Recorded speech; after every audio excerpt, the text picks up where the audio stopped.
Bonjour les héros, aujourd'hui on va parler de science et de la science qui nous concerne tous puisque nous avons tous des gènes et donc nous sommes tous exposés à des maladies génétiques. Je vais vous expliquer ça simplement, ne vous inquiétez pas, juste après le générique.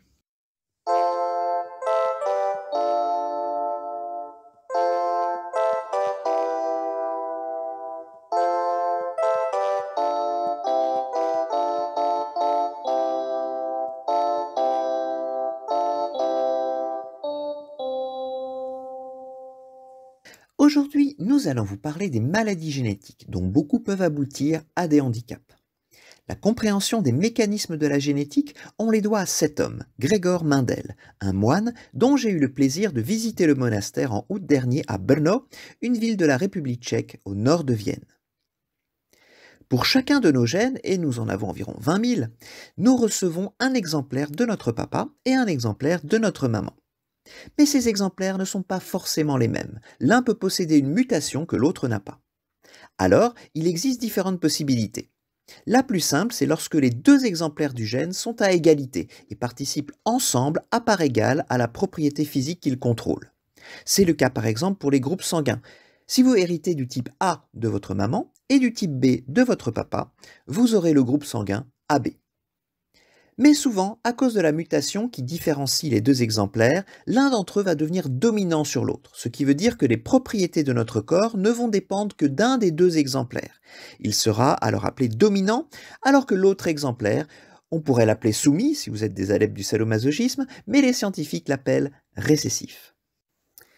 Et cela aura des conséquences énormes sur la manière dont les maladies génétiques se transmettent.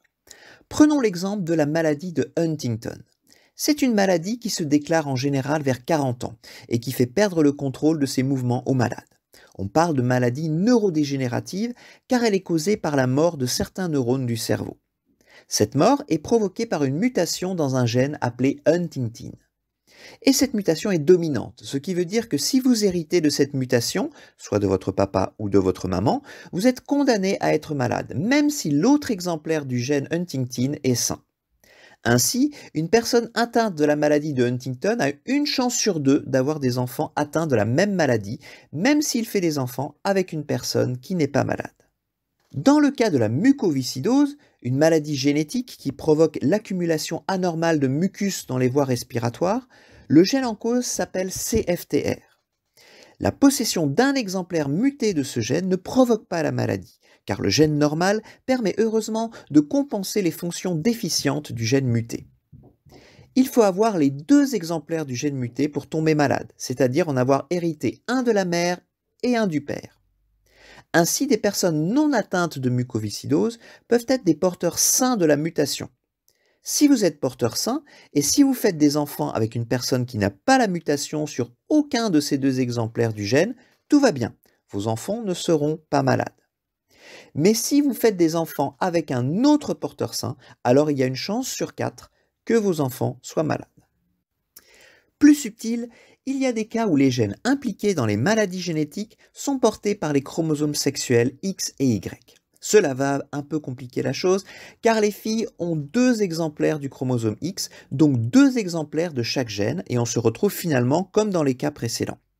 Mais les garçons n'ont qu'un seul chromosome X, et la plupart des gènes du chromosome X ne se retrouvent pas sur le chromosome Y.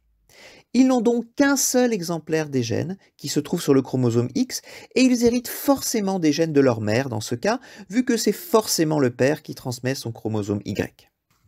Alors par exemple, pour le daltonisme ou pour la myopathie de Duchenne, qui sont contrôlés par des gènes qui se trouvent sur le chromosome X, il suffit pour les garçons d'hériter d'un seul exemplaire du gène muté en question pour qu'ils soient malades, alors que les filles ne sont pas atteintes, puisque ce sont des mutations récessives, et que l'autre exemplaire normal du gène va les sauver sur leur deuxième chromosome X. N'hésitez pas à appuyer sur le pouce levé si cela vous a plu, et je vous retrouverai bientôt pour un prochain épisode où on reparlera des sciences et de ce qui se cache derrière des maladies.